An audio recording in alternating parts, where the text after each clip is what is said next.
It certainly will come as no news to you that South Africa is currently in a phase of severe load shedding, often electricity going out in homes and businesses around the country for 2 to 4 hours at a time. Now, while we know in our homes these load shedding episodes have an effect on our alarms and perhaps even modems and our electronics, it certainly has big implications for business.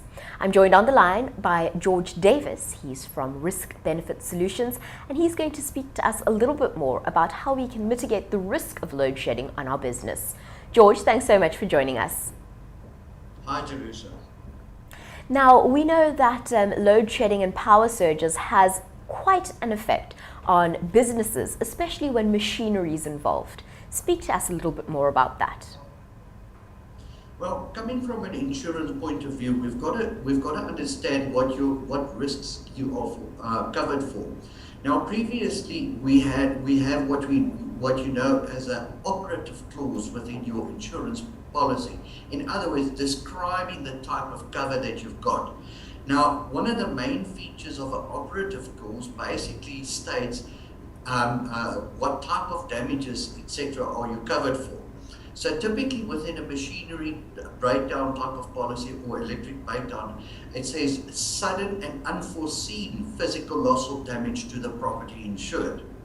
Now you can imagine immediately with the word unforeseen, certainly we've got a schedule describing when we are going to have load shedding, and this can definitely then have an adverse effect on your insurance policy that you paid for.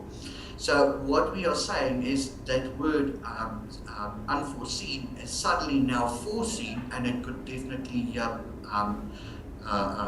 cause problems to your insurance policy. Now, to the business person who's watching this video, what would you say to them when they say, George, I recognize that I have a load shedding schedule where I can have a look at when I'm going to be load shed, but how do I ensure that my insurance does pay me, even if I know I'm going to be load shed, but some of my machinery or some of my work is damaged because of power outages? Yes, what you've got to realize is that insurance actually respond to as much as the declaration that you've made to the insurers. In other words, describing the risk. Now, from your insurance broker point of view, if you provide the right information to your insurance broker, he will then approach the insurance companies. Now, typically what will happen in that situation is they're going to ask you, what type of protections do you have? Do you have lightning and surge protection installed into your premises to prevent any damages to your machine or electronic equipment? So from that point of view, once you've made proper presentation to the insurance company, they can then decide, well, this business have taken adequate protection so that they can in fact insure that risk on your behalf, and therefore the operative clause stating the unforeseen factor has now become unforeseen again, because you've taken enough precautions for that risk not to happen. Now, you've touched on them very briefly, but if possible, I'd like you to expand a little on some of these steps that businesses can take to ensure that they are in step with their insurance policies. You mentioned surge protectors as one.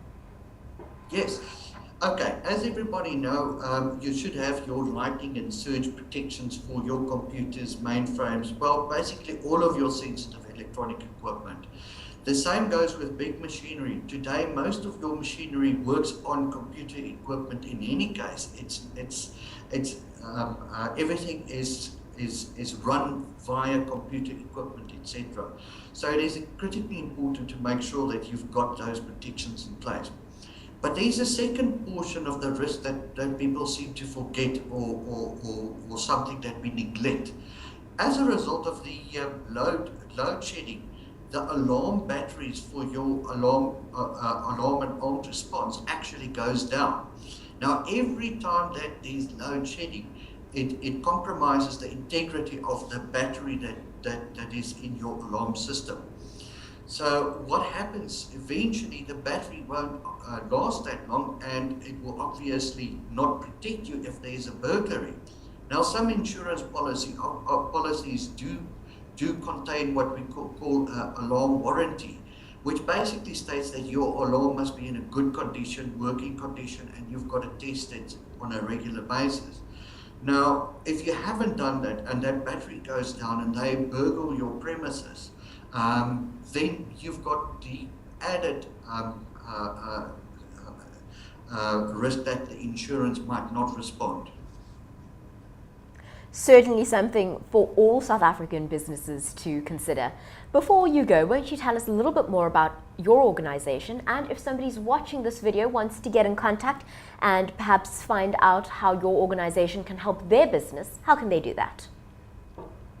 Yes, indeed. I work for Risk Benefit Solutions. In short, we call it RBS. Now, RBS is a South African insurance broker, proudly South African, and we provide all kinds of financial services, not only short-term insurance, but also long-term insurance. We are one of the largest independent insurance brokers in South Africa, and we would definitely like to assist our clients with these kind of risks and give you proper advice should they wish to contact us. Thank you so much for speaking to us today. Thank you.